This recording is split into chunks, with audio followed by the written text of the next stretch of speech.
Hey everybody, this is my Promise Podcast. I'm not angry like it was earlier today because I don't hold the balance, but I'm still going to make some very important points. But first, I'm going to play two songs, and I'm going to play, I'm going to play two songs because I want to play the new version of No Game, which I literally just wrote. I really like it this way, and I might just start playing it this way. So I'm going to start out with this. Okay, remember I used to go like this. Okay, so now I'm going to, let me show you my hands. Here I go.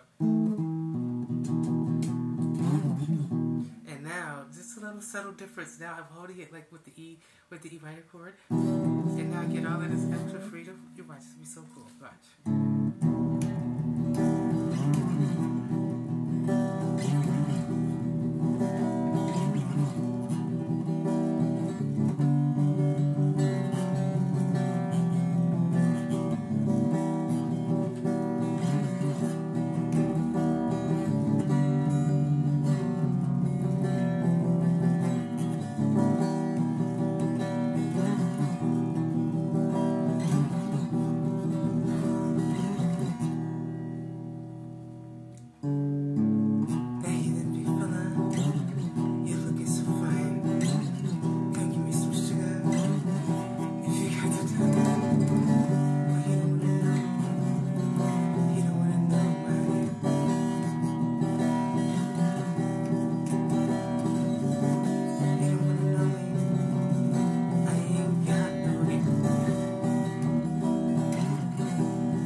other version is released, it's recorded. If you like the other version, you can listen to it. I even played that live in June 4th. So if you like that version, that's fine. But God, I like this new version. I literally wrote it today. I like this new version.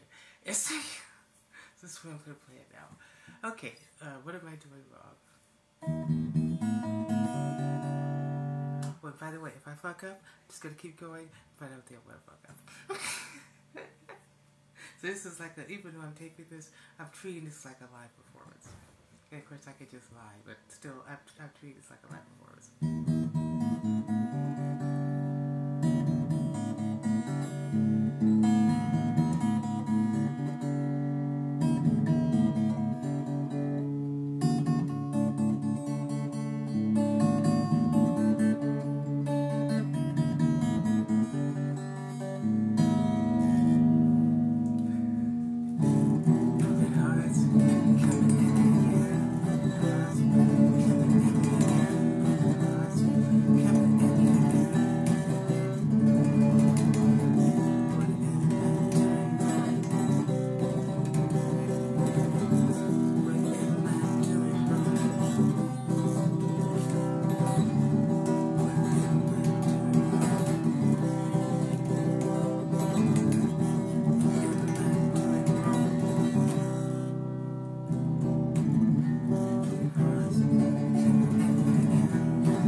Go back and listen to some Van Halen, and sometimes he would do that.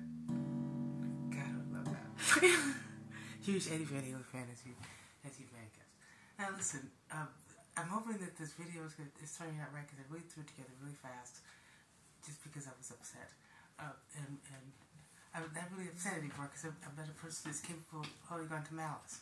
So, but I do have some important things to say about this town. Let's start out with what I just did. I'm playing guitar, and I still say I play piano better than I play guitar, but I'm playing better guitar lately, in part because that's the only thing I'm doing. Because I have not played the piano in weeks. Because I have an electric keyboard that I've been using for 3 years.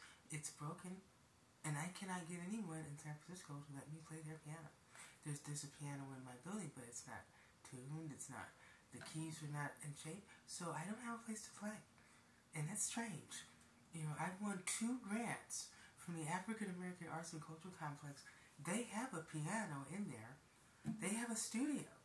For some reason, I'm not allowed to use it. They think I'm great. They've given me 2 grants in a year and a half, but I cannot use their studio, and I cannot play their piano.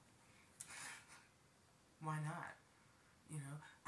When I lived in Pasadena for something like 25 some odd years, Pasadena, California, and in Pasadena, I used to practice at the Pasadena Presbyterian Church for free. I would just go in. I went in one day and said, I'm a pianist. I need a place to practice. So the secretary said, go ask the music director. She said, yes, her name's Anita. Very nice lady. And all they had to do was tell them, as long as they didn't have an event going on or something, and they had 2 or 3 different pianos. So sometimes I would play another piano if they were using one. That's what they would do. They would just let me play their piano. I would practice 1-2 hours a day, 3-4 days a week. I lived in Reno for 14 years. I did the same thing at the Reno First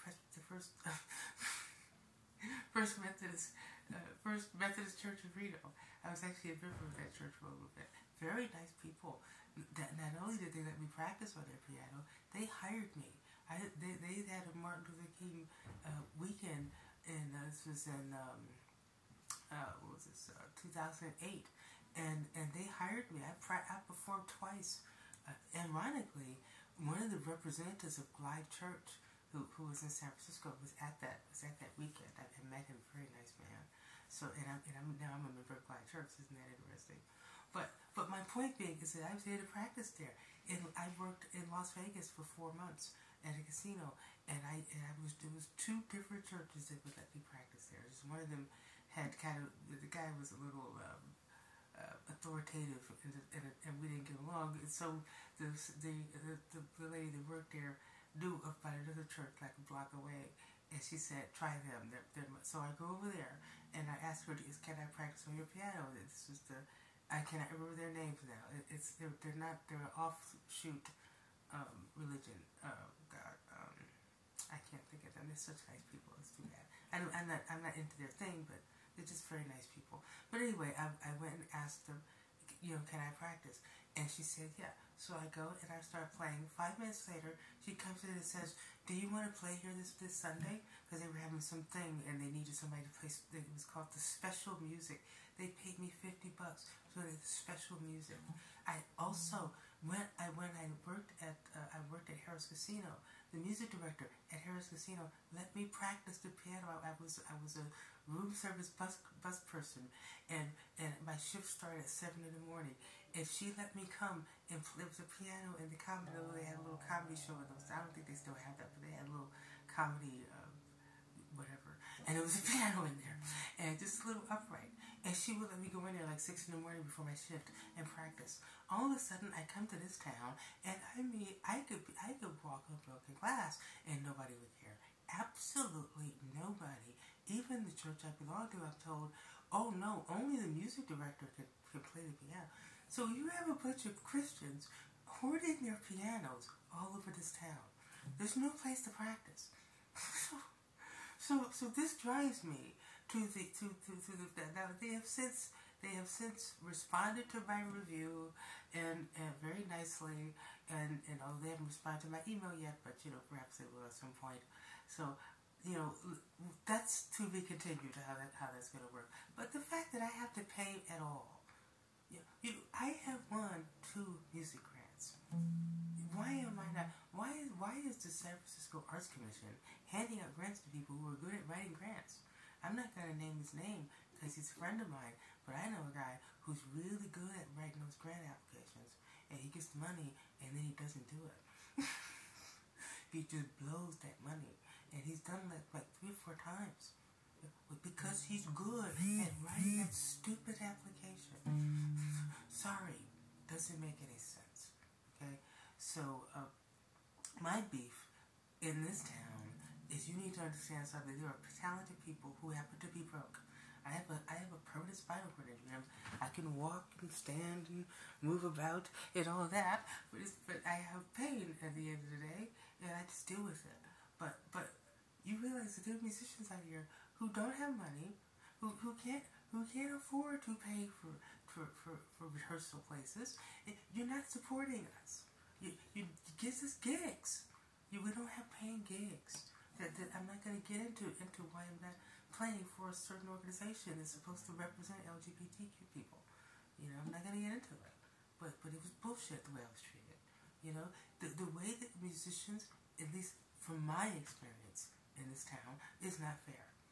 And somebody has talent, and you should back that up, and you should support them.